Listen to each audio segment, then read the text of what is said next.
Sí, sí.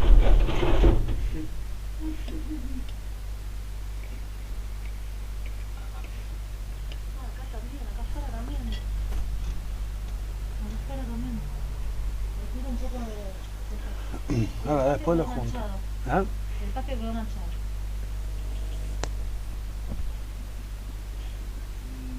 ¿Qué carajos?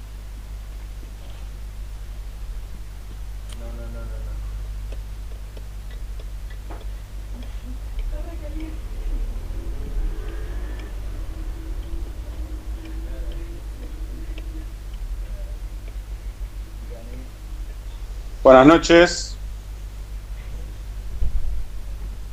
El profe dice que no nos escucha a nosotros todavía, que tiene un problema en la compu y que no nos escucha. Nosotros lo escuchamos a él, pero no nos escucha a nosotros. Probando.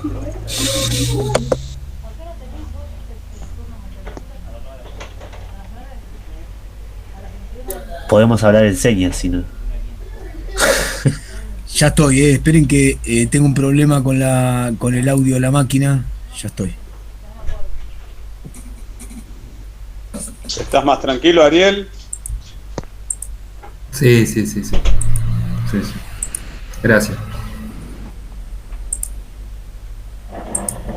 ¿El profe tendrá invitados hoy? ¿Será un poquito más cortita la clase? Yo estuve planeando quedarme en la casa. Estuve pensando quedarme en la casa con 2 botellas de vino y una torta. Nosotros somos los invitados. No, seguro que no. Después Le tenemos. hubiéramos dicho que se toma el día. Te hacíamos un asado si querías. Vamos con la torta y los sanguchitos. Y de paso le repiñábamos los libros.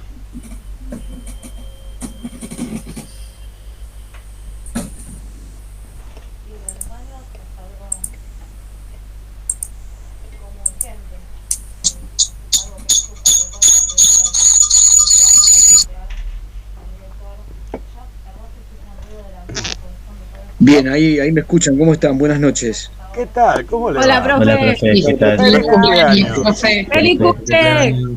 Gracias, gracias. Feliz cumpleaños. Muchas gracias. Feliz cumple. Bueno, acá estamos. Bueno, me van a ver que estoy con 2 dispositivos porque no puedo descular un problema que tengo con el Meet, con la aplicación esta, no sé. Bueno, no importa. Me van a escuchar por acá por el celular. Ayer cuando era joven podía arreglarlo. ¿Cómo va? ¿Todo bien? Bien, ¿usted? Bien, profe. Bien, ¿y usted? Bien, bien. Por Acá, ahora un todo día bien. un día trajinado. Una pregunta a una compañera estudiante, a Yelén Mulet. Estuviste hoy en el CAI, ¿verdad? ¿Estuviste, Yelén? ¿En dónde, Te vi. profe, en la reunión del CAI? Sí, estuve un rato, no sé, media hora, escuché como que había una situación en la cual yo digo una cosa y pensé que que como que se respondía a eso, pero automáticamente se arrancaba con otra consulta, capaz porque apenas entré. O sea, era como que alguien exponía una situación, otra persona exponía otra situación, y como que nunca se llegaba a una resolución final. Sí, fue una jornada de CAI muy compleja, muy compleja. Me parece que ¿alguien más estuvo? No, solamente Yelén. Bueno, no, quería tener el parecer de alguien que estaba de otro lugar, porque hubo algún nivel de disputa. Hola, Tomás. Algún nivel de disputa un poco complejo y bueno. Pero bueno. En términos concretos, estamos volviendo pautadamente a la presencialidad, se van a acelerar todas las reuniones de prácticas presenciales se van a hacer. Hay muchas cátedras, por ejemplo, las que tienen laboratorio, que van a encontrarse. De hecho, el sábado a la mañana voy a estar en el instituto, van practicantes con el profesor Castelao, y bueno, se acordó la oferta de carreras sin cambios, es decir, tal como venimos funcionando ahora, y la representación del CAI se va a votar el junio del 2022 por obvias razones que hoy no estamos con un protocolo para ir a todo el mundo, y aparte hay gente que no se conoce, digo, del claustro estudiantil, está en segundo año y nunca se vieron la cara. Entonces pensamos que la cursada 2022 normal, quiero decir todo presencial, va a permitir que marzo, abril, mayo, en junio se vote para, yo digo también para el centro de estudiantes, pero eso no depende de mí, por lo menos para el CAI. Esperamos acordar también para que el centro de estudiantes, la mayoría de ustedes ya no va a estar en la dinámica, no, salvo que alguno que necesite cursar algo, pero no van a estar en la dinámica de la cursada cotidiana. Y bueno, y la controversia vino por me parece a mí que hay mucha presión en algunas carreras, muchísima presión. Me gustaría escucharlos a ustedes respecto de esto. Profe, 5 minutos. Sí. ¿le puedo hacer una pregunta? Yo no estuve en el CAI porque estaba en prácticas con Curiel.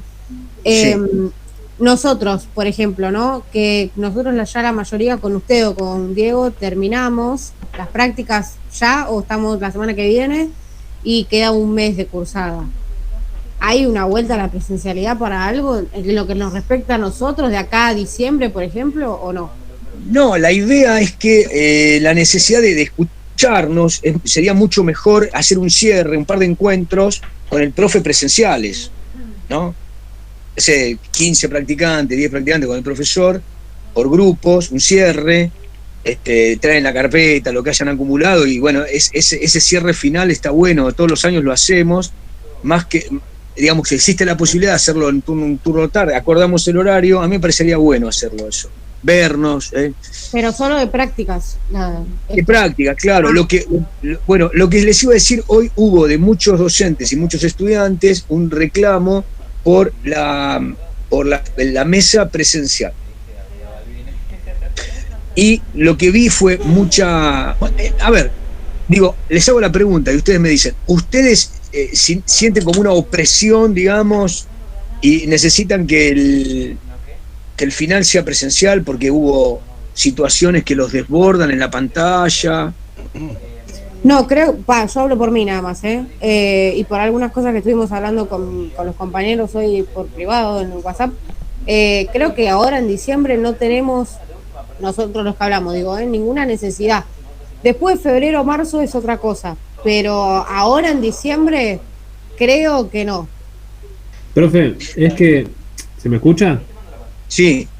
Yo particularmente también hablo de mí, no sé los demás, pero yo, por ejemplo, no tuve nunca problemas, digamos, con el tema de rendir finales desde la virtualidad.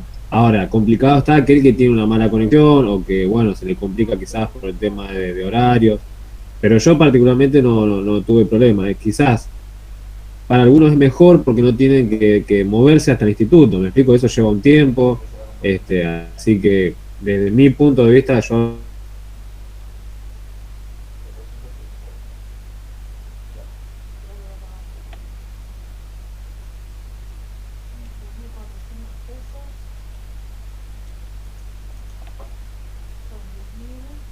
Lo de mí, los llamados, eso lo veremos, ¿no? Pero... una presión de los que cursan,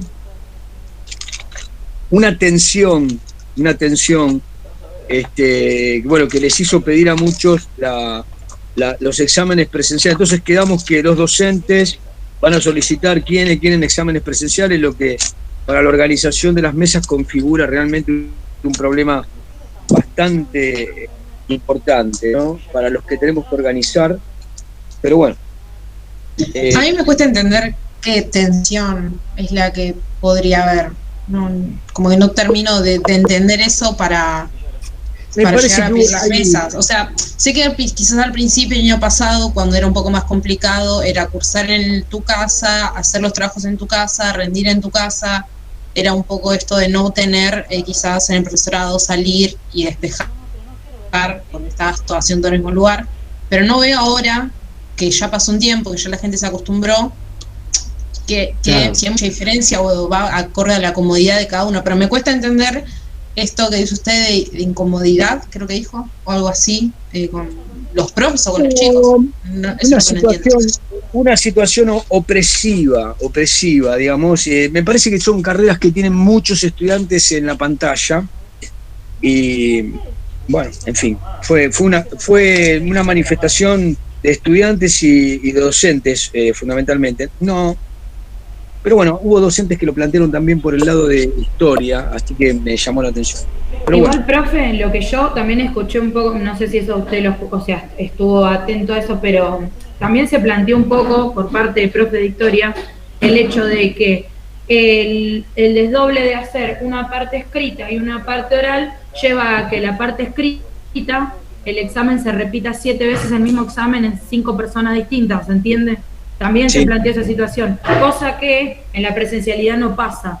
Entonces yo creo que desde el lado de los profesores viene por ese lado, porque por ejemplo, la profe Sabatier el año pasado y el antepasado dio una parte escrita y una parte oral, que sinceramente yo que rendí, por ejemplo, después que un par de compañeros vi exactamente el mismo trabajo que ella me había enviado a mí, ¿se entiende? Entonces ahí hay una cosa que queda en cada uno de decir, bueno, obviamente yo estoy preparando un final, no voy a hacer lo mismo que hizo, no sé, Alexis, que hizo Natalia, ¿se entiende? Entonces quedan cada uno, pero fue el planteo que yo escuché por parte de los docentes también. Sí, es más, me acuerdo que el año pasado, si no me equivoco, algunos chicos les tocó rendir primero, historia primero con Viturro, y la profe lo que había hecho era mandar un trabajo práctico, confiando obviamente en los alumnos, y resulta que cuando le entregan el trabajo práctico, la mayoría tenía el mismo trabajo, y se había hecho en 2 horas, o sea, no es que tuvieron un día los chicos. Y ahí la profesora obviamente dijo, bueno, yo no puedo seguir con esto porque confié en los alumnos, pasó esta situación, entonces ahora lo que ya hace es todo oral. Pero sí, coincido con Aye que en ese caso sí se los entienden los profesores, porque quizás uno da la mano, trata de como buscarle la vuelta, y ese abuso de, bueno, me copio si estamos dando un trabajo escrito es un poco frustrante. Sí, creo que un poco tiene que ver con eso, pero más bien después se terminó de cerrar por otro lado, por otras carreras, digo, no historia. Bien, escuchen, obviamente la propuesta del equipo directivo es que febrero y marzo tenga 2 llamados, que se normalice y que sea todo presencial. Esto es la postura por un problema de organización, por un problema de protocolo, porque todavía hay contagios. Los profesores van a solicitar los que quieran examen presencial y vamos a organizar con un formulario de Google quienes solicitan, y en función de eso armar el cronograma de examen. En fin, yo no tenía pensado solicitarlo por las condiciones de cursada y por la cantidad de material. Yo sé que en general, salvo alguno que vino leyendo desde marzo y que viene de años A, que por ahí debe solamente esta, o en casos que quieran, porque algún porcentaje puede haber, pero en general es límite mínimo el que se presenta en diciembre. Les aclaro, yo no voy a pedir la presencialidad para esta mesa. A mí, francamente, en una charla con alguien, no me parece ningún problema que tenga papeles ahí, que se ponga carteles en la pared, porque la cosa pasa por otro lado, me parece, ¿no? ¿Me entienden? No tengo ese problema de que se está mirando lo que dice. Bueno, me diga lo que me diga, le voy a preguntar dónde lo ponés, con qué lo comparás, decime qué pensás. Entonces, yo no voy a pedir la presencialidad, les aviso, porque, bueno, si alguno se está organizando, la idea es encontrarnos en la pantalla. Pero bueno, por otra materia me una consulta, en el caso de las mesas de febrero y marzo, que no haya un acuerdo, que haya una parte que quiera presencial y otra parte que quiera virtual. ¿Cómo se resuelve? No, se acabó, no, es presencial. Listo. 2022, digo, al sí, camino. Claro, al camino que va el tema de la reducción, yo entiendo que por un problema de organización la mayoría de los institutos no quiere abrir. Es decir, todavía hay un protocolo, no está levantado el protocolo, no es que todos andamos sin barbijo, todavía eso no se levantó. Entonces, estamos en ese proceso. Yo creo que verano mediante, la hipótesis casi hoy diría un 80-90% es que volvamos todos a la presencialidad el 2022 con el instituto funcionando en su totalidad. Entonces, me parece que va a ser presencial. Ahí no va a haber ningún debate, me parece. ¿Entienden? ¿Le puedo hacer una consulta? Sí, Luciano. Sí, a mí, en mi caso personal, ¿no? Me da completamente igual, presencial, virtual, me es lo mismo. Lo que sea más cómodo para todos, yo estoy bien con eso. Ahora, mi reino, por 2 llamados en diciembre. ¿Eso ya está cancelado? Y me parece que, ¿sabés cuál es el problema, Luciano? No se planteó la propuesta nuestra. Yo tomé aviso de lo que ustedes dijeron que iban a... No hubo ningún representante del claustro estudiantil que lo propuso. Sí. Alguien lo puso, pero no, ni siquiera de viva voz, o sea que no va a figurar en el acta del CAI. La discusión estuvo alrededor de virtual o presencial, pero siempre un llamado. Claro. La verdad es que recuerden esto, el cronograma de este año estuvo tan apretado en la reducción de clases, un bimestre y ahora un trimestre, escaso. Entonces, la idea de poder maximizar los encuentros hizo que extendamos en noviembre una semana más y que tiremos todo hacia fin de noviembre, la cuestión administrativa, y que los exámenes queden en los últimos días de noviembre, los últimos días de diciembre, es un mes. Si a esto le sumamos que va a haber presencialidad, entonces va a haber docentes y comisiones que están en la presencialidad, no estarán en la virtualidad. Entonces ahí vamos a tener que matizar y eso va a secuenciar más la posibilidad de meter más exámenes. ¿Me explico? Ahora, va a haber 2 llamados en cuál. En la materia, ejemplo, Historia Argentina del siglo XX, se anotan 32, sale el listado y Madariaga dice no, 3 mesas de 8. Perdón. De 10, más o menos, sí. No, pero 3 por 8 es otra cosa, 24. Claro, por eso. Entonces, digo, lo divido en 3 y digo, bueno, 3 fechas. Wow. 16, 2 mesas de 8. ¿Entienden? Sí. Eso va a pasar. Según cuántos se inscriban, vamos a tener 2 llamados. Entonces, les digo a ustedes, si en las mesas que haya muchos, es probable que haya 2 llamados, pero no podemos poner 2 llamados porque no entran en un mes. No hay forma. Con los feriados y con esta problematicidad no hay forma. Bueno, gracias. Te puedo hacer una consulta, Juan. Buenas noches. Te hago una consulta. Sí. Vos el encuentro, digamos, del final apareció el estudiante de hace muchos años que tiene que... Saludos, feliz cumpleaños y saludos a la profesora Usa también, para vos. Gracias, Carlos. ¿Vos lo concluís en una sola jornada o en 2 jornadas, el final tuyo? No, ¿Por qué? Porque en algún momento creo que algún estudiante lo hiciste en 2 jornadas o algo de eso. No. A ver, viene Carlos Cordero, único examen. Carlos Cordero, ¿qué preparaste? Perón. Bueno, va Carlos Cordero, 15 minutos de Perón, listo, fenómeno. Charlamos un poquito de esto, lo otro, aquello, media hora, 40 minutos. Chau, Cordero, felicidades. Se acabó. Perfecto. No, está bien. Listo. No. Igualmente, profe, yo creo que los que estamos acá, no sé si comparten, pero los que estamos acá, que nos quedan pocas materias, yo mi última materia la querría rendir presencial, la última que tengo que rendir. O sea, recibirme en el profe me encantaría, sinceramente. No, seguro, yo creo que es así. Lo decíamos todos, seguro, no. Bueno, sí, es así. Bueno, vamos a iniciar la jornada de hoy. Vamos a tratar de hacer un recorrido por alguno de los niveles, salvo que ustedes me corrijan y yo me vaya de donde tengo que ir. Ustedes ubíquenme un poco, ¿no? Vamos a presentar a ver si...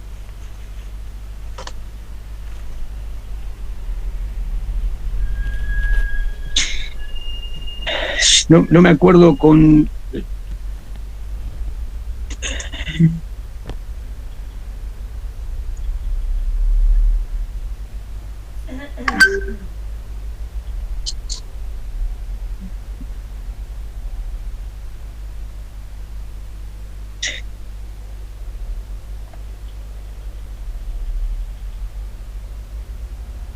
Bueno, ustedes me dicen si esto lo dije.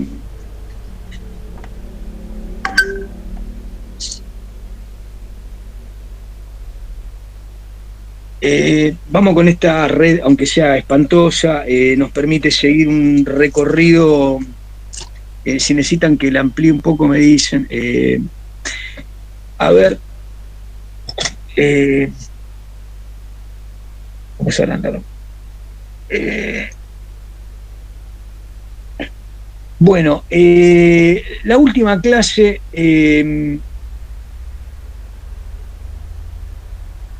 hicimos el recorrido, ayúdenme a ver con alguna pregunta. Sé que estuvimos con el frondicismo, pero la idea era ampliar algunos sujetos para seguir una línea, digamos, de continuidad que tenga que ver con los sujetos de todo el periodo 55, por lo menos 72, 73. Entonces, ahí recordé, disculpen, ahí recordé. Nos faltaban, creo que algunas preguntas que hicieron ustedes vinieron muy a cuento, pero no lo pude desarrollar y dijimos que lo íbamos a retomar hoy. El tema de los sujetos del peronismo, para aclarar bien esos sujetos del peronismo. Habíamos hablado del resto.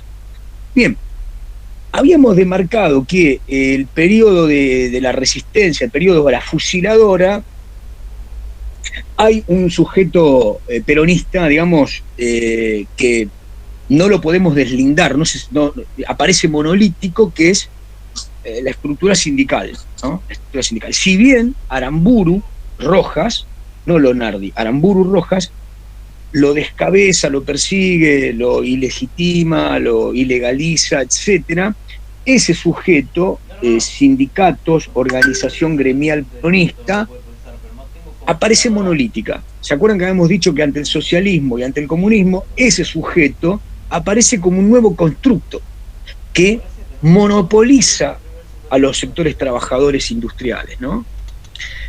Y que es bastante reacio a este grupo ahora antiperonista en el sector del trabajo, me refiero. Es reacio a ese sector de los comandos antiperonistas, socialistas y comunistas formaron esos comandos, ¿no? Bien, eso que llamamos la resistencia, habíamos dicho en la última clase, vamos a buscar dónde está, acá, Partido Justicialista. Acá habíamos dicho, bueno, está la sublevación de Valle y de Tanco, ¿no? Esto es el momento de mayor tensión, el fusilamiento, la persecución, fusilamiento de civiles, ¿no? Y creo que habíamos estado acá el periodo en donde la revolución libertadora intenta normalizar, hacer un congreso normalizador de la CGT. Ese congreso termina convalidando el núcleo, el nervio identitario peronista, que son las 62 organizaciones. Aparecen las 32, que son gremios no peronistas, y las 62. ¿Qué son las 62 organizaciones? Bueno, el núcleo de federaciones, agremiaciones, ¿no?, de gremios peronistas de distinta índole, que mantienen la fidelidad con la identidad peronista y entienden que el gremio debe ser peronista, debe ser fiel a Perón y debe conducirse como una herramienta de militancia sindical, defensa de los derechos de los trabajadores, pero también defensa de la construcción del peronismo sobre el gremio. Con lo cual, si hagamos un punto acá y saltemos a los momentos donde estuvimos, ¿se acuerdan?, charlando respecto de las miradas que tenía el anarquismo, el sindicalismo, el socialismo, respecto de en qué medida el sindicato debía ser autónomo de los partidos políticos, o debía ser una base para la acción política, o debía ser un órgano, como eran los socialistas, un órgano autónomo del partido. Los socialistas tenían un partido que iba por las elecciones y gremios dirigidos por socialistas. Podían encontrarse, pero no tenían una acción común. Anarquistas que decían, partido político no se puede, y los socialistas, ¿se acuerdan? Los sindicalistas que planteaban que el sindicato debía convertirse en el órgano político por definición. Es decir, que el sindicato no era solamente el órgano de defensa del trabajo, de la combatividad para el nivel de vida, sino que debía ser un órgano político en sí mismo, pero como sindicato. Bien, ¿cuál va a ser la novedad, digamos, de este periodo que comienza hacia, digamos, los últimos años de los 50? Después que los peronistas, digamos, resisten y tienen un camino por el vía de la violencia, a partir de los años 56, 57, pero sobre todo el 58, y mucho más, ahora vamos a ver, en el 59 y el 60, con la represión frondicista, la llamada resistencia va a tener primero un fundamento defensivo, pero después, ese fundamento defensivo, ¿cuál es? Bueno, dentro de la fábrica, lo que podemos llamar asamblea de los trabajadores, los órganos gremiales, por definición, que actúan en la unidad productiva, la comisión interna, los delegados, van al barrio peronista y articulan una militancia de defensa de ese órgano de huelga, que obviamente va a ser respondido desde el poder con persecución. Pero como la persecución va a ser muy salvaje por lado de la Libertadora, esas comisiones ahora van a decidir otras vías de lucha, novedosas, como el sabotaje. Y se va a sabotear desde adentro la producción capitalista.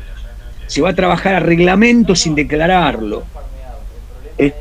Se van a introducir una serie de medidas convalidadas y conspirativas desde un núcleo de la productividad capitalista, ¿no?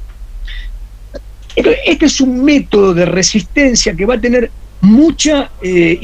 que va a impregnar el ideario del peronista de la resistencia, ¿no?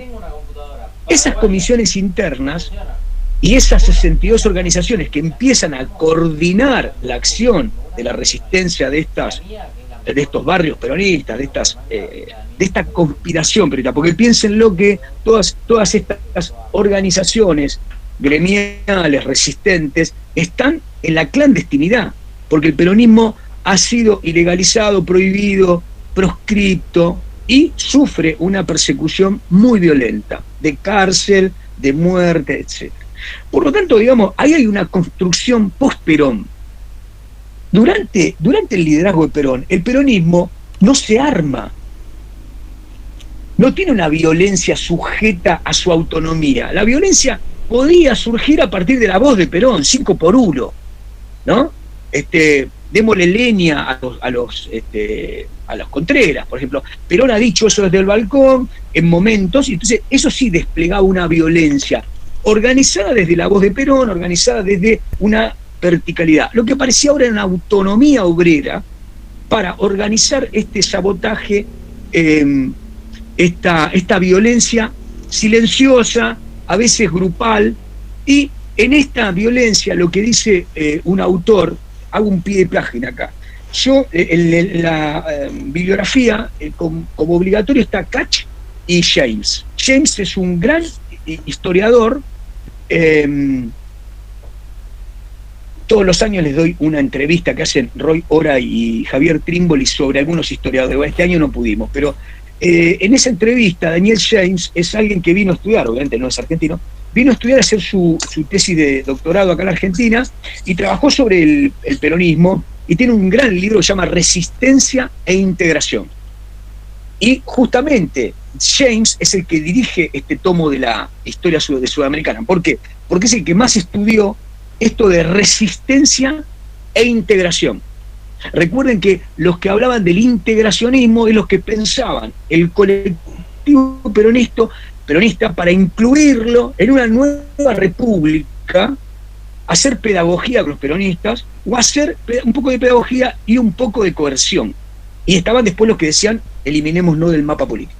Pero bueno, ¿qué significa integración desde el peronismo? Esa es la pregunta que les dejo latente ahora, ¿no? Bueno, James y Katch son autores, van a resultar muy claros. Ahora, desde la base de la investigación de cómo el peronismo comienza en el 55 con el exilio de Perón, y cómo el 72-73, el regreso de Perón al escenario de Argentina, en ese periplo de 18 años, hay un recorrido que por el otro lado da el resultado más categórico de la construcción post-Perón, post-55, que son los montoneros.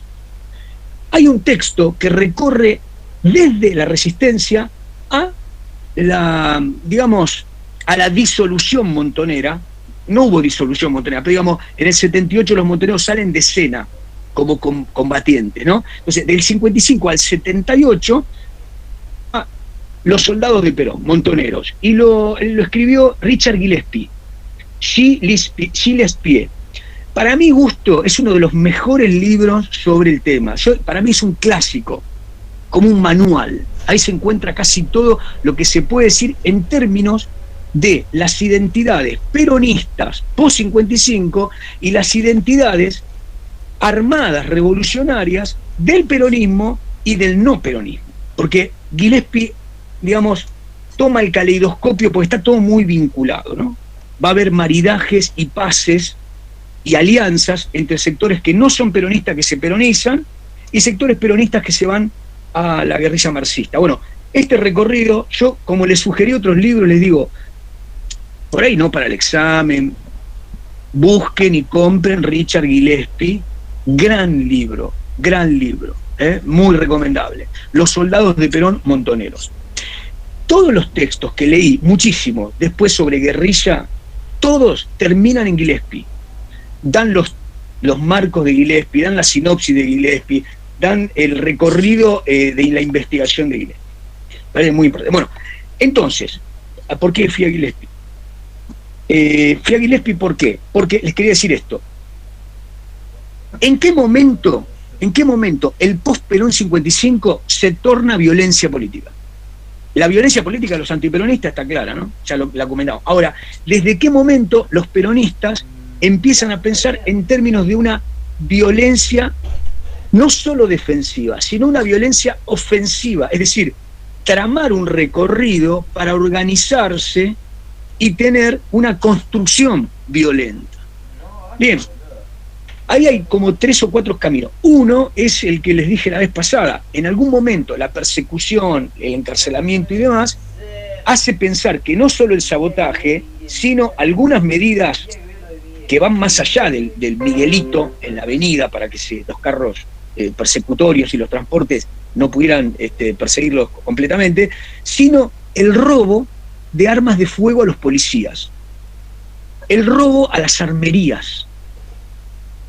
Y la primera organización, escuchen bien, la primera organización que piensa un robo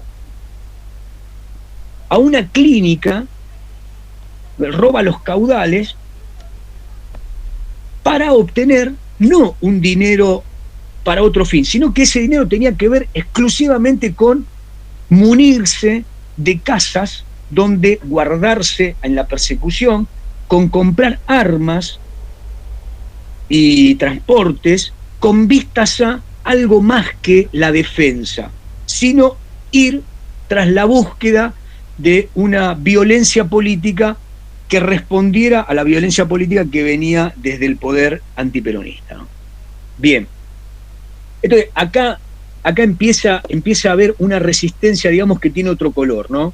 Y que continúa. Las 62 organizaciones como agremiación, como nervio de la conducción político-sindical, empieza a entender que también ellas deben convalidar esa violencia, y diría que desde el Congreso Normalizador del 57 hasta un congreso que se hizo en el 62 en Huerta Grande, en esos 5 años hay un recorrido en donde los gremios empiezan a convertirse en espacios de configuración de una violencia política que va de lo defensivo a lo ofensivo. Es decir, para decirlo en términos más o menos claros, blanco sobre negro, los gremios empiezan a tener una violencia para defenderse del poder sistemático, de la policía, de las Fuerzas Armadas, del gobierno, de la represión antihuelguística, supongamos, pero también empiezan a tener armas y una estructura que convalida esta forma facciosa y mafiosa, ambos términos, facciosa y mafiosa, de organizar la propia fuerza peronista. ¿Qué quiero decir con esto? Que los gremios empezaron a estar armados, con guardaespaldas y demás, tenía que ver con las luchas contra el poder, pero esa organización de violencia hacia el exterior después se terminó convalidando como una estructura legítima de defensa del gremio, de algunos secretarios generales que se eternizan en la conducción política y que empiezan a adquirir un modelo de pervivencia político-sindical basada en la eliminación de la oposición interna. Por lo tanto, ese recorrido que para los años 70 vamos a llamar ortodoxia sindical, tiene 3 o 4 líneas. La primera, ¿cuál es? Creen en Perón como el líder anticapitalista, antiburgués, digamos, antiliberal y anticomunista. Son absolutamente reactivos a todo movimiento que suponga una salida de la tercera posición, ni yanquis ni marxistas, peronistas. Este es el grito de guerra de ese sector ortodoxo. Están más cerca del fascismo que de una vertiente de izquierda. Son fuertemente regresivos. Y se van nutriendo del pensamiento de algunos sectores integristas. Si ustedes, vamos a mirar acá, mira. A ver. Cuando yo me vaya de tema, porque entré en régimen, cuando yo me vaya de tema me paran, ¿eh? Miren, sí. A ver.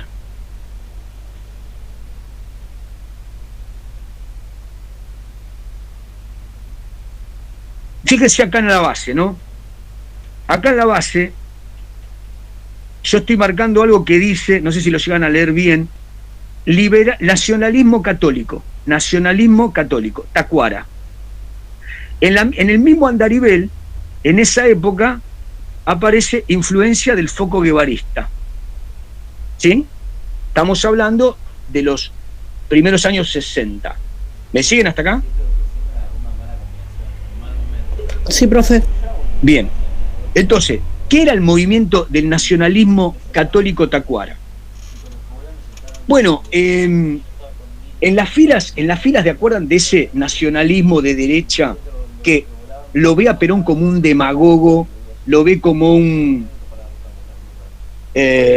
populista, lo ve como un hombre que trae peligro a las filas de la iglesia que resguarda la tradición y también la cercanía con los sectores del privilegio, ¿no? Ahí aparecen una cantidad de líderes. Hay un padre que se llama Mainville, ¿no? Mainville. Es un gran teórico que está entre el franquismo y el nazismo y que genera un grupo en donde aparece un tal Ezcurra. Busquen después Ezcurra. Bueno, este Ezcurra, junto con otros jóvenes, había un famoso ministro de Justicia de Menem, Rodolfo Barra, le decían Barrita, un hombre muy, muy versado en derecho que venía de Tacuara. Bueno, ese grupo de jóvenes, que para los años 90 tenía 70, militaban el nacionalismo de derecha y tenían como un fervor en la defensa del catolicismo. Pensaban que el peronismo había abandonado esa línea de defensa en la lucha que tuvieron desde el año 53 a la salida de Perón contra la iglesia. Esos sectores del nacionalismo empiezan a combatir en la calle ¿contra quiénes? Contra la nueva izquierda. ¿La nueva izquierda quién es? El guevarismo, mínimo. El guevarismo es como una ola lejana que empieza a dar nueva atmósfera de renovación a la violencia juvenil, que se va a desatar después fuertemente a fines de los 60. Pero además de eso, aparece en el escenario una nueva izquierda. Esa nueva izquierda surge con Frondizi, porque Frondizi en la UCRI, coaligó una mirada del desarrollo muy cercana a la intelectualidad universitaria, los socialdemócratas. Hubo mucho socialismo y mucho pseudocomunismo que vio el frondicismo como la gran alianza de el desarrollismo industrial, la pequeña burguesía capitalista progresista, diríamos hoy, que, tenía puntos de contacto con una democracia liberal, pero a la vez con una socialdemocracia, que dialogaba con algunos puntos. Por ejemplo, eran filocastristas. ¿Se acuerdan cuando hablamos de Frondizi que dijimos, bueno, Frondizi cae en desgracia con las Fuerzas Armadas porque se entrevista con Guevara en Montevideo, ¿no? Es decir, hay una convalidación por parte de Frondizi del desarrollismo de la necesidad de que Latinoamérica tenga un diálogo. O sea, Frondizi no era guevarista, pero tenía un vaso comunicante con el peronismo y un vaso comunicante con la izquierda americana, lo que lo convertía en una socialdemocracia. Bueno, esa nueva juventud desarrollista se la llamó Nueva Izquierda. Esa Nueva Izquierda, que tenía un poco de todo, ganó las calles, sobre todo en el periodo de Frondizi, por el tema de la convalidación del Estado de las universidades libres, laica o libre, ¿no? Esa guerra se convirtió en una guerra sociocultural respecto de convalidar el Estado como el monopolio de la educación o la posibilidad de la filtración para que la Iglesia entrara a fundar universidades católicas y tuviese una disputa. Bueno, en ese escenario de la calle, estos católicos introducen un elemento nuevo, que es la violencia. Para Ezcurra y sus seguidores, la violencia es redentora. Es decir, ellos entienden que la liberación viene por la violencia. Tienen ese ideal castrense, fuertemente violento, que tenía el fascismo en general, pero a la defensa a ultranza del catolicismo. Entonces, ese es Tacuara. ¿Qué decían Tacuara de sí mismo? Escuchen, que eran revolucionarios. Ellos querían hacer una revolución contra la burguesía, una revolución inconclusa, contra la burguesía, pero sobre todo contra estos jóvenes socialdemócratas, contra el comunismo, ni hablar, ¿no? Bueno, de ese grupo de Tacuara va a surgir la Guardia Revolucionaria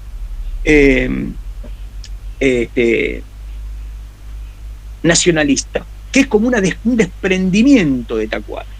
Ese desprendimiento va a tomar de Tacuara un elemento sustancial, ¿no? A ver si se los busco acá para que lo vean. No sé si está bien marcado.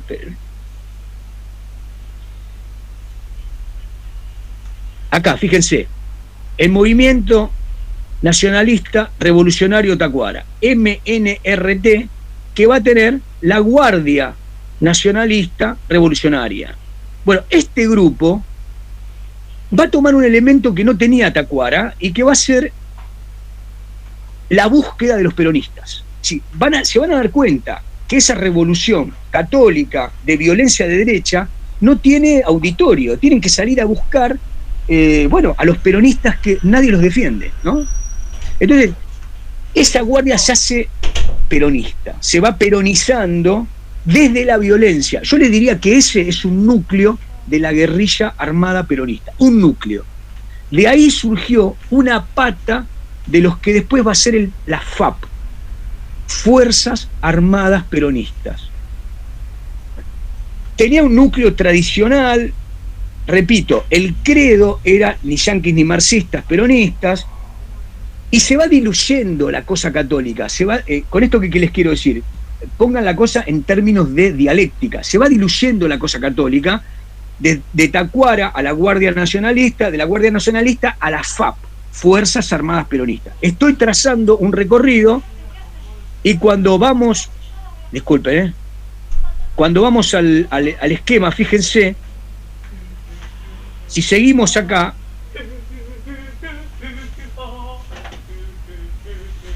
miren, acá, ¿ven? Movimiento La Guardia, ¿no? Siguen acá, algunos se fueron a la Juventud Estudiantil Católica, ¿ven? Acá a la JEC, otros se fueron al EGP, pero de acá, de ambas líneas, surge la FAP. Acá están, arriba está la FAL, dejémosla por ahora, la FAP, Fuerzas Armadas Peronistas, muy vinculado con otro grupo llamado Descamisado, también un grupo de juventud revolucionaria. Bien, este es un elemento que lo quiero marcar porque tiene una continuidad en términos de tiempo, surgida en esa violencia de la época, ¿no? Ahora, volviendo al sindicalismo,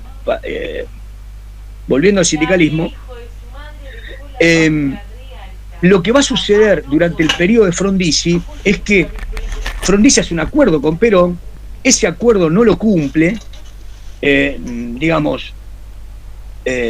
no termina de convalidar ni la autonomía sindical, la ley de asociaciones profesionales, ni tampoco va permitiendo la legalización de los peronistas para, digamos, intervenir o participar de las elecciones.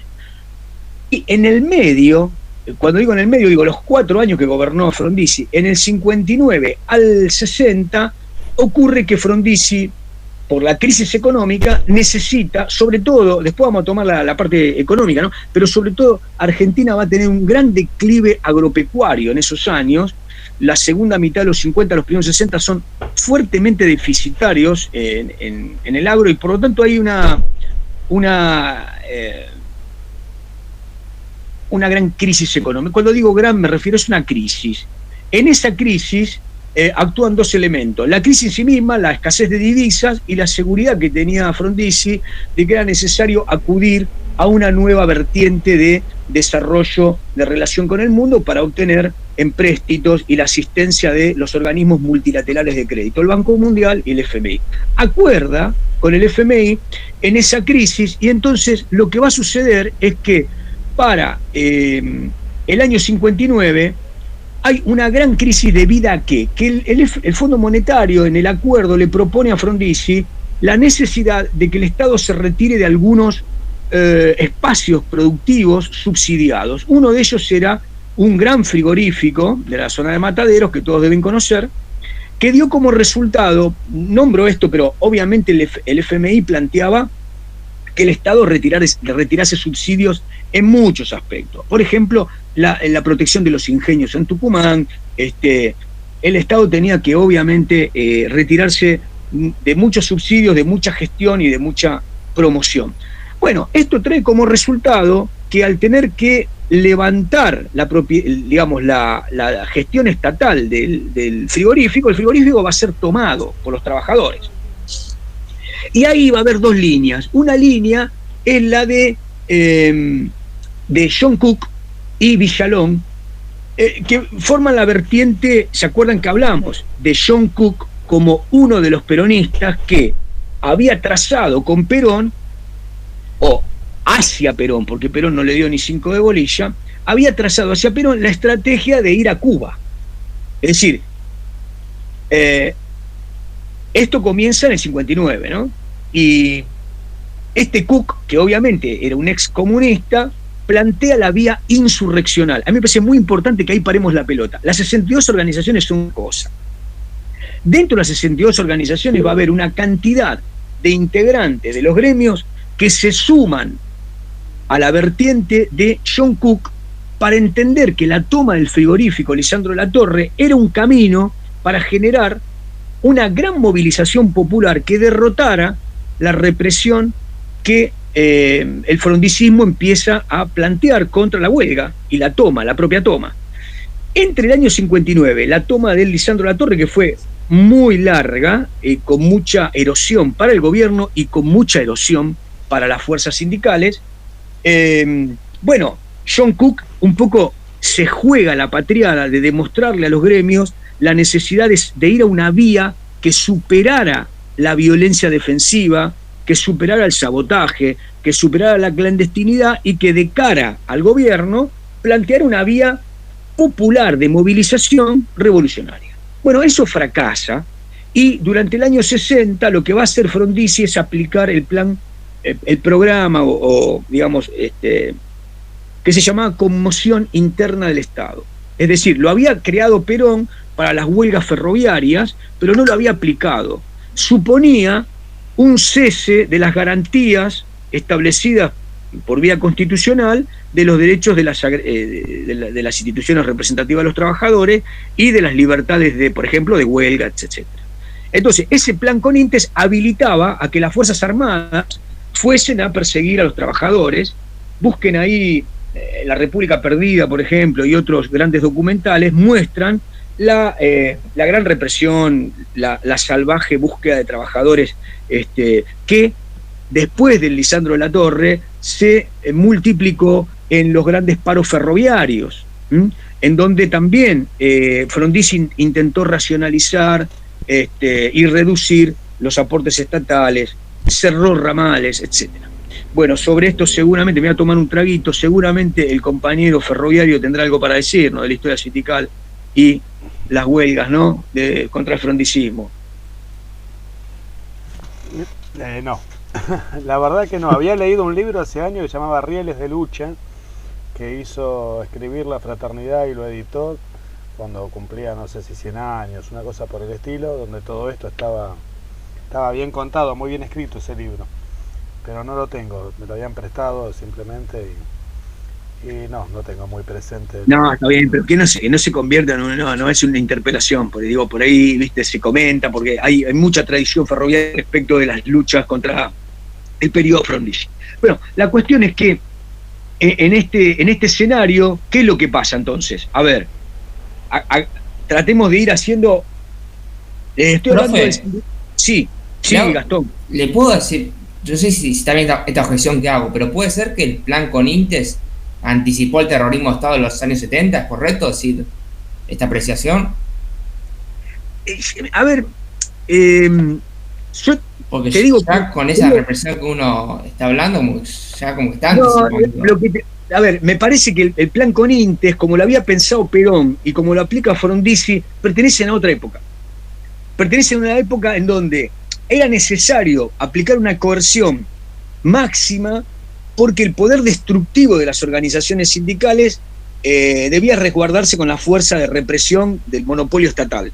Pero no esas fuerzas represivas, por ejemplo el ejército o digamos la gendarmería que se usó, la prefectura y demás, no tenía la concepción de lucha total, guerra definitiva contra el movilizacionismo, contra el estatismo, contra el comunismo. Eso realmente se va desarrollando con el crecimiento de las organizaciones armadas. Sí, el ejército, claro, yo diría, el crecimiento de las organizaciones armadas, sumado a el desarrollo de la doctrina de la seguridad nacional, empieza en el 62-63. Yo en el Classroom le puse un par de documentos donde en el ejército y en la armada, en el año 62-63, se dan discursos donde le dicen a los cadetes, bueno, ustedes son cadetes, lo simplifico, ustedes son cadetes de la Armada Argentina. A partir de ahora les decimos, el mundo está dividido en dos, el occidente y el oriente. Nosotros estamos en occidente, defendemos el capitalismo, y los de allá, los comunistas, son nuestros enemigos. Más o menos, así de rústico es el mensaje.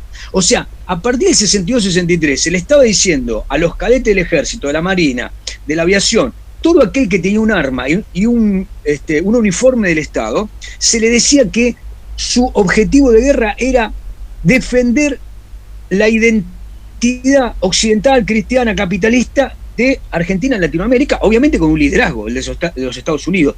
Eso, año a año, va generando una identidad de lo que dice Bonavena, es una guerra civil larvada. Se va larvando uno de los ejércitos, que no se entienda esto como convalidación de la guerra justa. Un ideal de una guerra civil larvada es, de un lado tenemos el establishment que va generando una represión convalidada por la doctrina de seguridad nacional. Eso va creciendo a través de los años. Está encorsetado. Y del otro lado van haciendo otro ejército popular revolucionario, a la socialista, a la comunista, a la foquista, a la peronista, como quieran, que también va creciendo y va utilizando elementos para convalidar el movilizacionismo, la sociedad movilizada. Es decir, todo esto se despliega desde principios de los 60 y se desata como una tragedia en la llegada de Perón. Y en los años de llegada de Perón hasta la muerte de Perón, en un año y pico, esa tragedia forma parte del ágora. De lo que pasa de la muerte de Perón hasta marzo del 76 es el despliegue de ambos ejércitos. Van a la guerra. Cuando digo esto, les estoy diciendo, es falso que Montoneros, ERP y demás no se estuvieran preparando para la guerra. Todos los documentos de Montonero, de ERP, hablan de una guerra. O sea, ellos tienen un objetivo militar.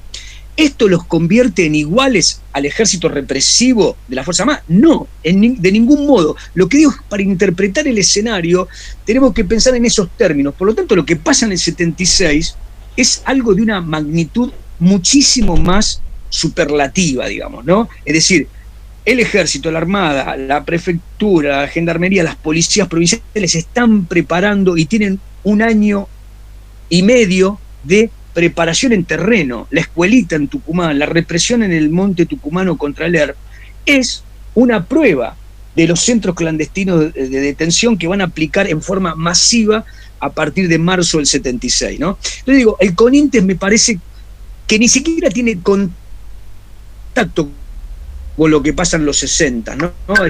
Está más reducido me parece, a la incapacidad de Frondizi de poder negociar con estas fuerzas que se están desatando del lado del gremialismo, ¿no?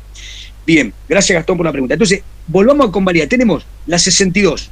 De ahí se desprende Cook y este insurreccionalismo que dura 59. Y tenemos otro sector que va al peronismo desde la derecha católica, Tacuara, la Guardia Nacionalista, que termina en la FAP. Eso va a ser por mediados de los 60. Previamente tienen algunas instancias que después vamos a detallar.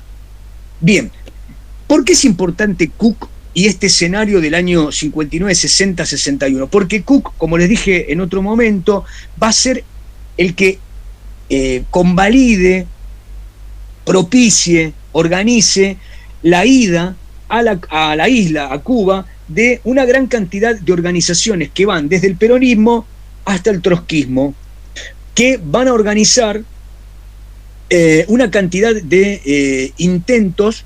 En principio van a organizar una instancia militar. Los grupos que van de Argentina a Cuba son adiestrados en estrategias revolucionarias, etc. Ahí tenemos que hacer un parate. Yo no sé si ustedes en Americana estuvieron viendo foquismo, Revolución Cubana. A ver, tírenme algo. Estamos en eso. Ahora estamos con Revolución Cubana. Bueno, entonces, digo, 2 líneas. Nosotros vamos a, después ustedes pueden introducir ahí más variantes, ¿no? Pero digo, lo importante para entender en Argentina es que a partir de esos principios mediados de los 60, sobre todo los segundos 60, vamos a llamar en Argentina foquismo a todos los sectores que adhieren a la idea de que en alguna región conflictiva desde el punto de vista gremial, político, social, con grandes niveles de pobreza, de coerción, de persecución sindical, como podía ser, por ejemplo, Tucumán, algunas zonas industriales, etc., foquismo era entender que no era necesario, como decía el marxismo-leninismo, fundar un partido de vanguardia de los trabajadores. No tenía que haber una vanguardia de los trabajadores que fuese un ejército para hacer la revolución. Es decir, esa organización de un ejército suponía, además, la convalidación de la conciencia de clase de los trabajadores. El ideal del marxismo-leninismo es que en los sectores donde está desplegada una industria, entonces se debe lograr, por parte de la militancia de vanguardia, una organización de clase con conciencia. Esa conciencia es un elemento objetivo. El objetivo es la lucha contra el enemigo capitalista, la lleva a cabo la violencia organizada de una parte de esa vanguardia, que es el ejército revolucionario, que puede estar formado por esa masa de trabajadores industriales o no, pero ese es el ideal. Primero, supone un sujeto revolucionario que es el obrero industrial, supone la fundación de un partido revolucionario y supone métodos de lucha que son sistemáticos y que tienen que ver con una organización político-revolucionaria hacia las masas, ¿no? En otros términos. Lo que el foquismo va a decir es la conciencia la conciencia de los productores no es necesaria. Si hay pobreza, si hay vulnerados, si hay una condición de clases dominantes que oprimen, hay que fundar un foco. Fundar un foco es un grupo que genere violencia y que permita desarrollar una movilización popular que apoye a ese foco. Es decir, no hace falta anteriormente organizar a esas masas revolucionarias. Y no tienen que ser trabajadores industriales. Pueden ser campesinos, porque en Latinoamérica hay mayormente campesinos. Entonces, lo que pasa en Cuba es un intermedio entre el maoísmo unió un sujeto revolucionario campesino y un sujeto estudiantil de vanguardia contra la idea del marxismo-leninismo. Bueno, el foquismo, que es un desarrollo del pensamiento de Guevara, fundamentalmente, y Régis Debré, que es el que lo sistematiza, un francés, implica lo que llamamos foquismo. También muchos hablan directamente de guevarismo. ¿Qué es lo que dice Guevara en Cuba? Bueno, yo me voy al África a hacer una revolución. Eso supone que en África hay mucha injusticia, mucha desigualdad, y va a fundar un foco. Y después va y lo quiere fundar en Bolivia el foco. Y sobre ese ideal de Bolivia, muchos argentinos, un grupo, liderado por Massetti y por algunos integrantes del morenismo, van en auxilio de ese grupo guevarista, llegan tarde, se organizan en Salta, pero no llegan. Ese es uno de los primeros grupos que van, ¿no? Entonces, ese es el foco. Bueno, ¿quién toma el ideal de foquismo en la Argentina? Bueno, el ERP. Vamos a venir acá un minutito. Acá, miren.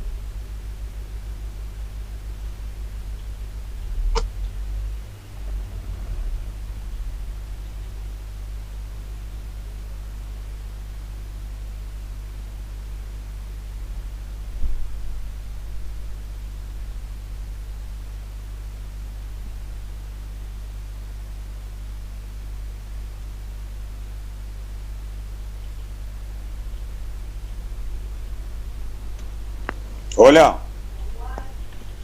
Profe, no se lo escucha. No se está silenciado. No está silenciado, pero no se lo escucha.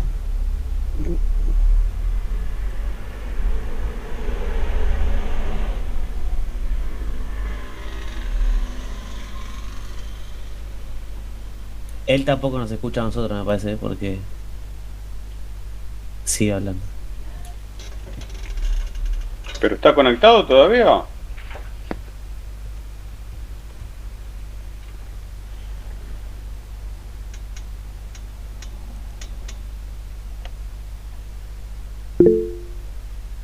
Igual amo porque sigue hablando él.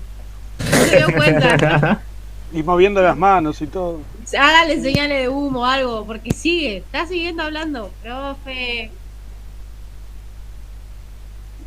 Creo que ahí se dio cuenta. Escríbanle si no.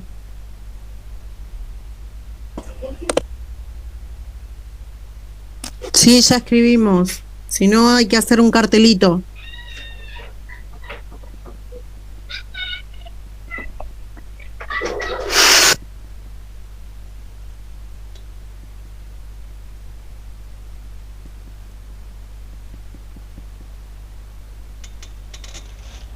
Creo que se muteó solo.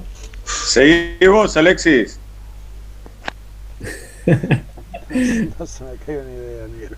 Yo no llego a leer lo que dice este coso. Si ustedes leen, la verdad, yo no sé ni qué estaba marcando recién, por ejemplo. Estoy luchando contra Perón fue grande. Alexis, vos lees los cuadros de Juan. ¿Podés traducírmelo, por favor? Dice algo como Guardia Nacional, Juventud Estudiantil Católica, tiene un montón de siglas. FRIP, PRT, MRP, EGP, GNR, ELN, FAR. Es código Morse, me parece. Parece que estás diciendo la abecedaria. Espere. Les decía, se me fue el internet del celular, por eso me dejaron de escuchar y no me di cuenta, así que disculpe. ¿Qué fue lo último que dije? Sé que me están maldiciendo. ¿Por qué? ERP. No, el recorrido conceptual que me quedé con Cuba, ¿en qué lugar? El foco, estamos con el foco. Hasta Santucho, profe, se le escuchó. Usted lo que dijo, bien. Lo último que dijo es, ¿quién toma el ideal foquismo en la Argentina? Bien, fenómeno, bárbaro. Ahí vamos. 15 minutos, no. Bueno, terminamos con nada, ¿no? Terminamos con... entonces, hay un movimiento que se llama Palabra Obrera, trotskistas, ¿sí? Trabajan en Avellaneda, por ahí, su líder es Nahuel Moreno, después les voy a contar un poquito, pero digamos, es la prehistoria del MAS. ¿Vieron el MAS de Zamora? ¿Lo tienen al MAS de Zamora? Que llegó al Parlamento, Zamora Parrilli, fines de los 80. Bueno, ese MAS que tuvo muchos votos, se unió con el PC, fue la primera vez que en la Argentina hubo una izquierda unida, el PC, que tenía mucha militancia en ese momento, y esta izquierda trotskista. Bueno, la prehistoria de ese MAS era Nahuel Moreno con sus trabajadores organizados con trotskismo ahí en Avellaneda, en un par de distritos. Muy bien. Se junta con Santucho, que era un santiagueño que estudió en Tucumán y había hecho un grupo ahí de revolucionarios de una familia muy política, y que obviamente, contador Santucho, había visto la pobreza, la persecución en Tucumán y entendió que ese era el lugar para actuar políticamente.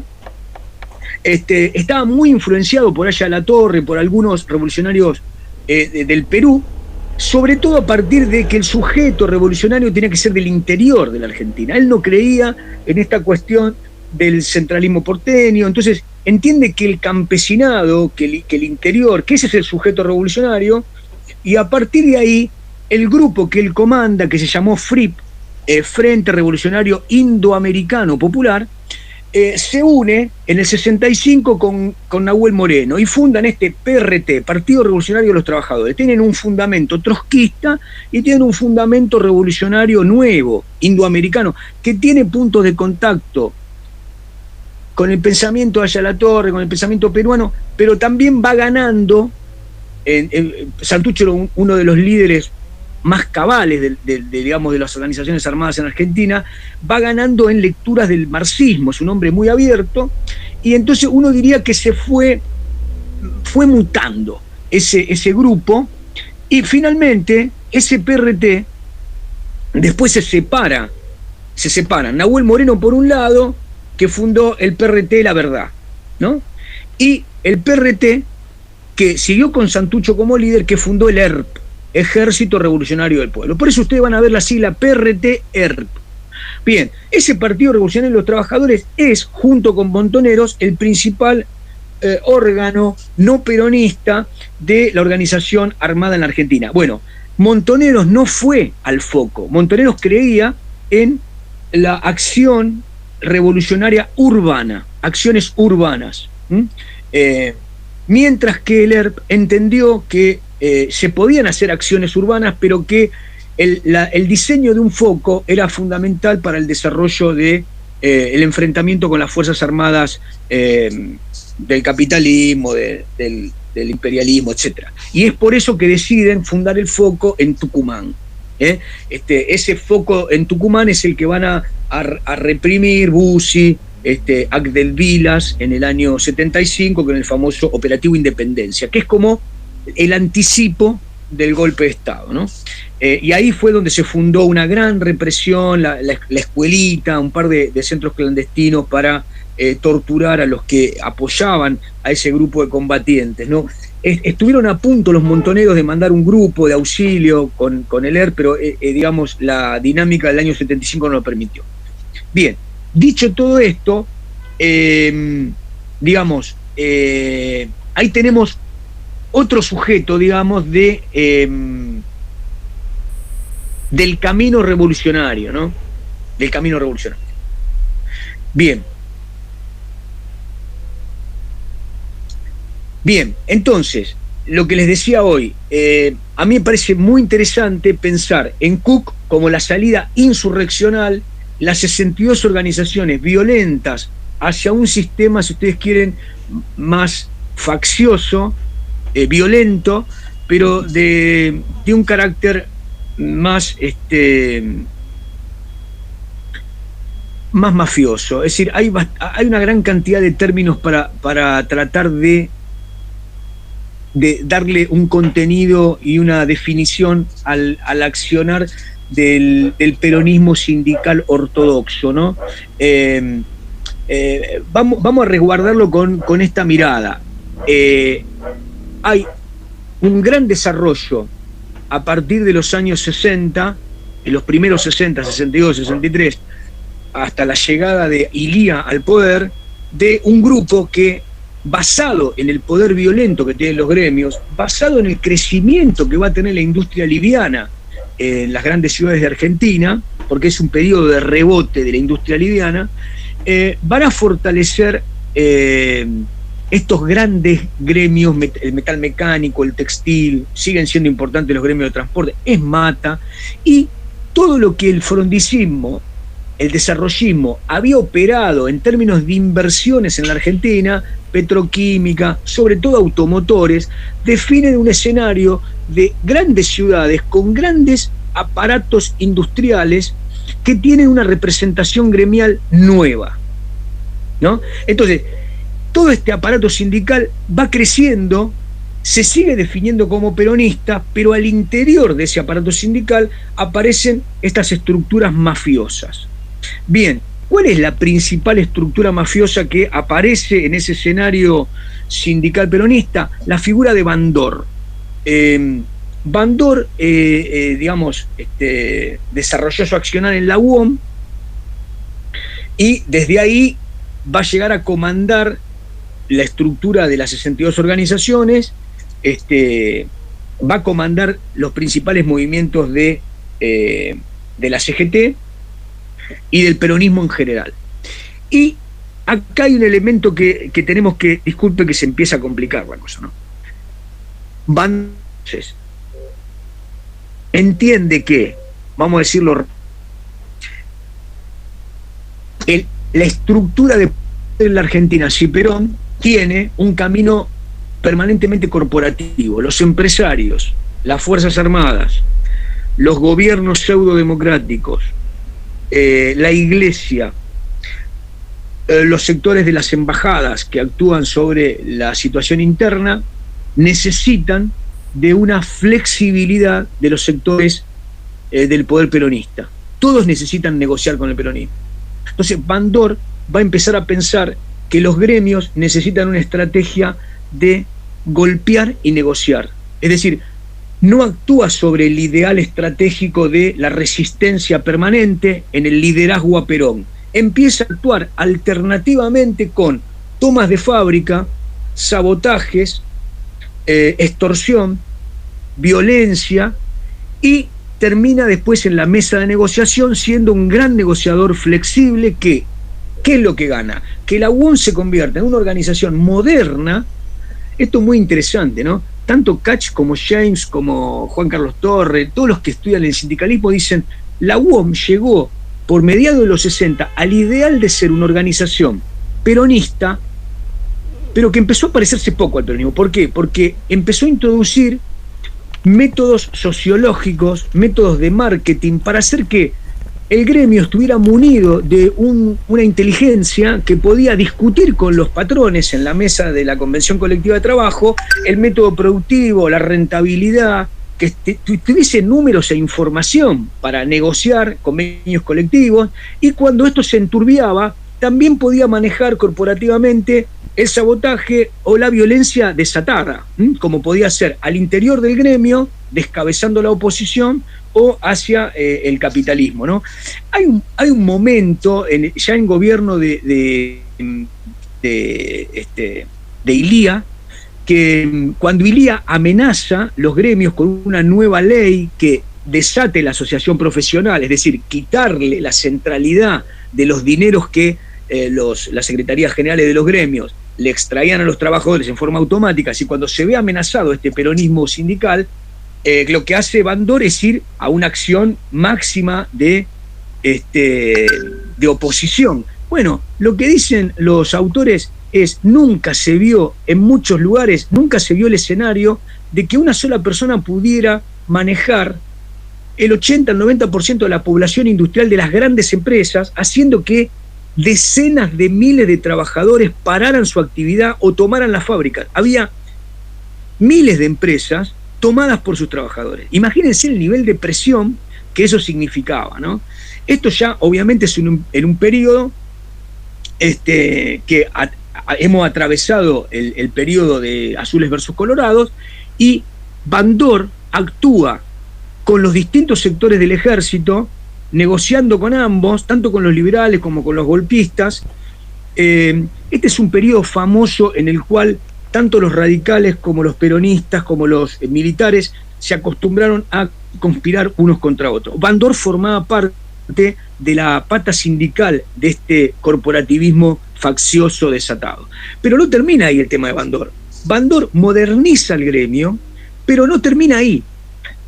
El peronismo de las provincias, los autores lo llaman neoperonismo. Ustedes se acuerdan que la Libertadora había prohibido que en las provincias el peronismo compitiera. Por lo tanto, los peronistas lo que hicieron fue fundar movimientos que no se llamaban peronistas, pero eran todos peronistas. El movimiento populista, el movimiento popular, ¿entienden? Bueno, ahí aparecen figuras como los Zapag, como los Sadi, como Bramuglia, que empiezan a tener un aparato electoral renovado, modernizado sin Perón, y que lo que intentan es, tanto en el gobierno de Frondizi como en el periodo de Ilía, sobre todo, tener la mayor cantidad de diputados.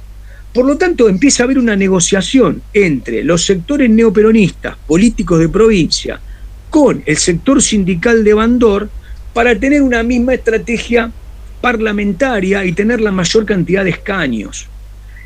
Esta conducción de Bandor lo hace pensar en la posibilidad de su liderazgo total, es decir, que el bandorismo se convierta en una especie de peronismo sin Perón. ¿No? De ahí viene la famosa disputa que finalmente va a tener Bandor con Perón en el año 65, ¿no? Bien, hay un elemento en toda esta configuración del escenario del peronismo bandorista. Quiero hacer un punto acá porque yo sé que es complicado, ¿no?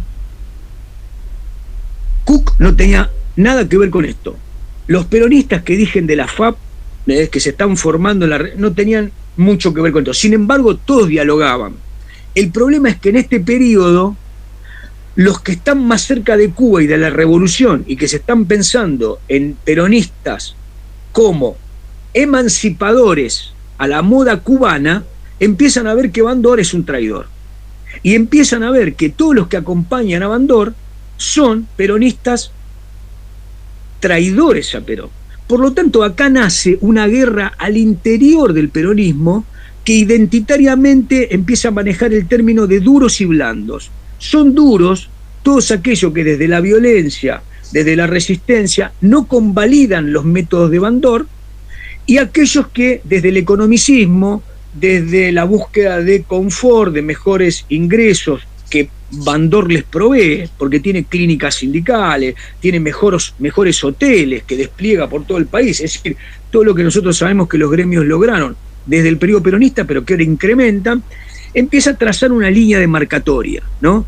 Entonces ahí es bueno pensar que por estos años aparece para los jóvenes que en el 62 fundan un movimiento que se llamó Movimiento Revolucionario Peronista.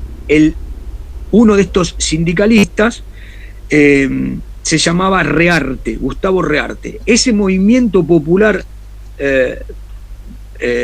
peronista, revolucionario, sigue las ideas de Cook, pero define históricamente al peronismo como un movimiento emancipatorio, que digamos que sigue las luchas de la Montonera, que sigue las luchas revolucionarias de los movimientos populares y que tiene un camino de lealtad a Perón y de revolución social. Bueno, este Rearte con otros muchachos fundan las famosas JPs en distintos lugares. Son minoría por ahora. Pero esta mirada de los muchachos que después, desde un lugar revolucionario, de derecha o de izquierda, empiezan a ver a estos ortodoxos cercanos a Bandor, no solo como mafiosos, sino como traidores y como contrarrevolucionarios. Y empieza a ensayarse dentro de la identidad peronista una guerra entre peronistas. Por lo tanto, no nos tiene que asombrar que hacia fines de los 60, los jóvenes que están en las distintas agrupaciones de la JP o de algún sentido de revolucionario, tengan como móvil no solo matar, hacer un acto, digamos, un magnicidio contra Aramburu, sino que matar a Alonso o matar a Bandor, como los mataron, son ejercicios de la lucha revolucionaria por Perón, por la revolución.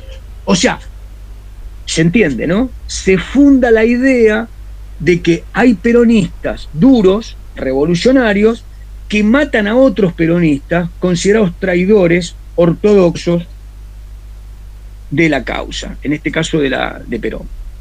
Punto. No sé si hasta acá se entiende o es un gran barullo. Leila se me está riendo y me parece que está mal. Leila se me está riendo. ¿Va o está muy bien? Yo estoy tratando de leer todavía lo que dice acá. No, yo sé que está bien. Lo vamos a emprolijar, Después les voy a presentar otro esquemita que está más ilegible. No, vamos a tratar de ir de hacerlo un poquito más legible. Bueno, pero lo que fui diciendo, ¿se complica mucho o quieren que hay muchas identidades peronistas que van cambiando, algunas se van coaligando, ¿no? Y aparecen otras identidades revolucionarias que más cerca o más lejos de Perón empiezan a convalidar el Perón. A ver, desde la derecha dijimos Tacuara, Guardia Nacionalista Revolucionaria, y después terminan la FAP, que son peronistas, pero arrancaron de una derecha nacionalista que se va morigerando, son duros. Desde la izquierda vemos otro recorrido que va viendo al peronismo como una forma demagógica de manipulación de los trabajadores, el PRT. Perón es un viejo burgués, manipulador, demagógico. Esto es lo que dice. Y encima está engañando a los trabajadores porque no hace ninguna revolución y dice que sí. Esto dice el PRT. Y Cook dice, el peronismo debe ser una salida a la cubana, hasta que se muere. Y lleva jóvenes a Cuba para organizar lo que después van a ser, por ejemplo, montoneros. El núcleo que lleva Cook, por ejemplo, a Valmedina, a Rostito, Firmenich y demás, van a Cuba siendo muy, muy pendejos y se forman, después terminan armando un grupo que termina, obviamente, como saben ustedes, creo, matando a Aramburu, y de ahí la explosión del año del 70 al 73 de montoneros, que absorbe todas las organizaciones armadas más chicas. Bueno, pero estamos en el bandorismo. Entonces, parémonos en el bandorismo. La forma de Bandor es la de golpear y negociar, y los autores hacen una homologación, establecen un parentesco entre Jimmy Hoffa, el famoso y legendario sindicalista camionero de los Estados Unidos, y el método centralizado, mafioso, muy poderoso y muy hábil para negociar, pero también muy hábil para organizar conspirativamente la violencia asesina o la violencia de sabotaje, ¿no? Bien, hay un punto en el cual marca la etapa y los límites de Bandor. En el escenario donde Bandor comanda el neoperonismo y tiene casi 50 diputados en el Congreso de Ilía, el peronismo organiza el regreso de Perón. Ahí hay una gran cantidad de textos respecto de cómo se organizó la vuelta de Perón. Bueno, ustedes se imaginan, Perón tenía una necesidad de estar vigente en la política argentina, y si había un contradictor de la centralidad de Perón en la Argentina de los 60, iba siendo Bandor, que no solo negaba la lealtad a Perón, sino que iba poniéndose en un lugar de fundación de un partido laborista sin Perón. Es decir, lo que quería fundar don Bandor, un partido con una gran base sindical, que tuviera muchos trabajadores parlamentarios, y desde ahí escalar a un nivel de negociación más próximo al poder. En el fondo, él quería fundar un partido desde el peronismo, pero sin Perón. Ese escenario se juega en dos. El primero es el fallido regreso de Perón. Bandor no puede negarse al regreso de Perón, se organiza en el 64 el regreso de Perón, y bueno, ahí geopolíticamente actúan la Embajada de los Estados Unidos, finalmente ese avión es detenido en Brasil, y Perón es devuelto a Madrid, a España, y entonces esa vuelta de Perón queda fallida, y a partir de ahí Perón organiza otra instancia de enfrentamiento a Bandor. Ambos, tanto Perón como Bandor, van a motorizar a distintos candidatos en una elección provincial en Mendoza. Bien, Perón manda a su mujer, María Estela Martínez de Perón, como avanzada, como adelantada para estudiar el campo y hacer los movimientos políticos para, designar el candidato que Perón apoya. En la elección vence el candidato de Perón, y esto un poco doblega las fuerzas de Bandor. No tanto por esa elección, porque era una elección de algunos miles de diferencia de votos en una elección periférica. Lo que mina las intenciones de Bandor es ver que Perón arriesga su capital político, manda a su mujer, establece un marco de cotejo a la mirada de todos los peronistas, y entonces eso le demuestra a Bandor que Perón no va a cejar en su liderazgo. Por lo tanto, bueno, Bandor entra en un cono de sombra, tiene una entrevista con Perón, donde Perón le dice magistralmente que se cuide porque lo pueden matar.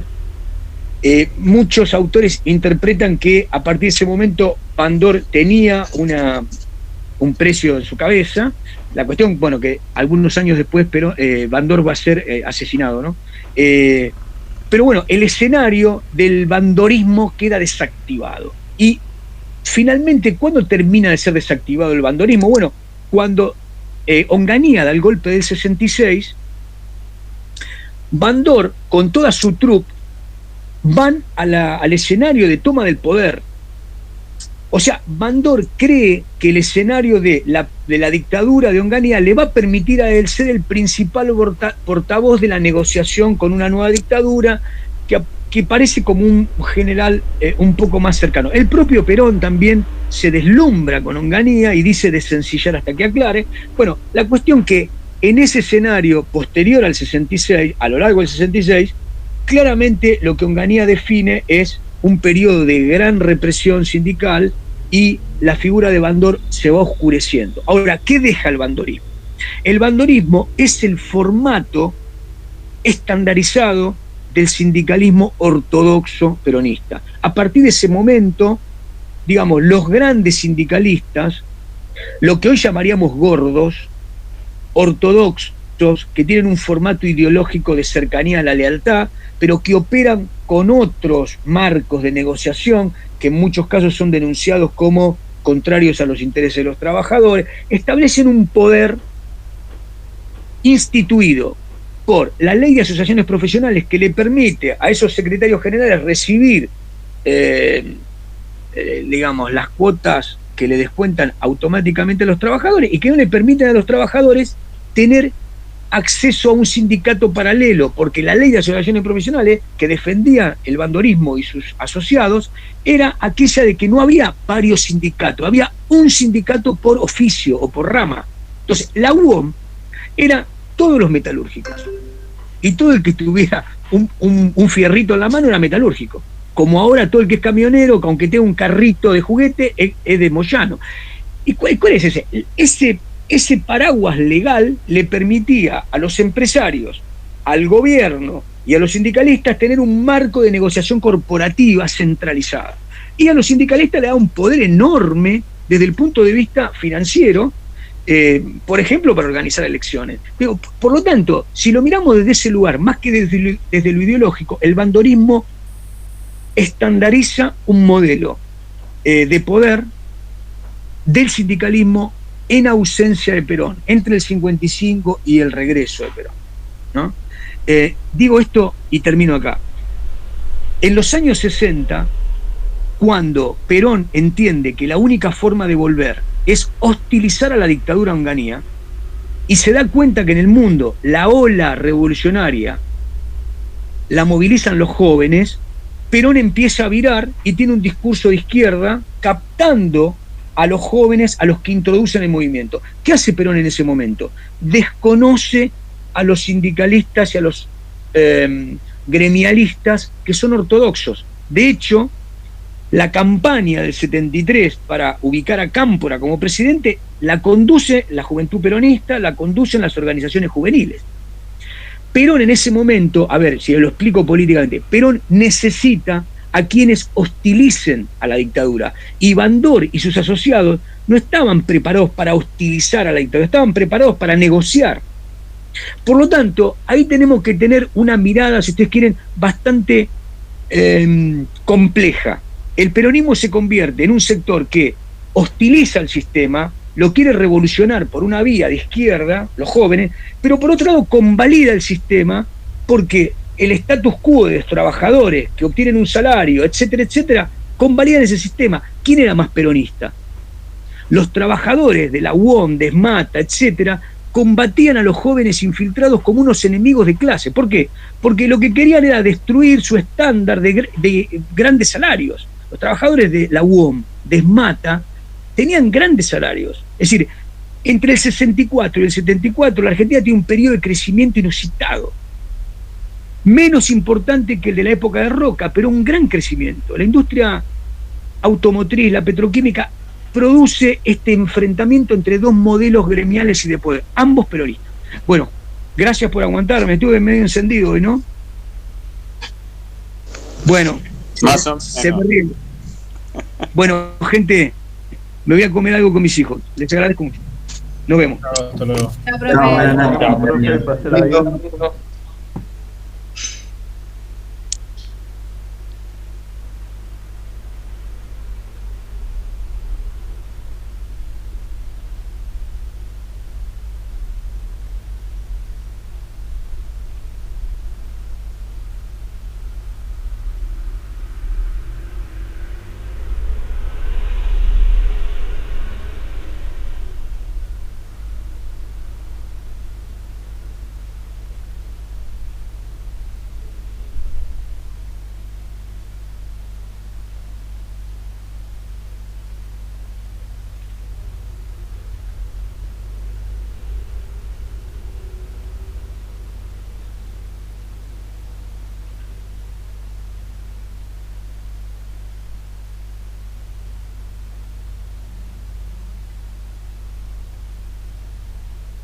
Gracias.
¡Hijo puta!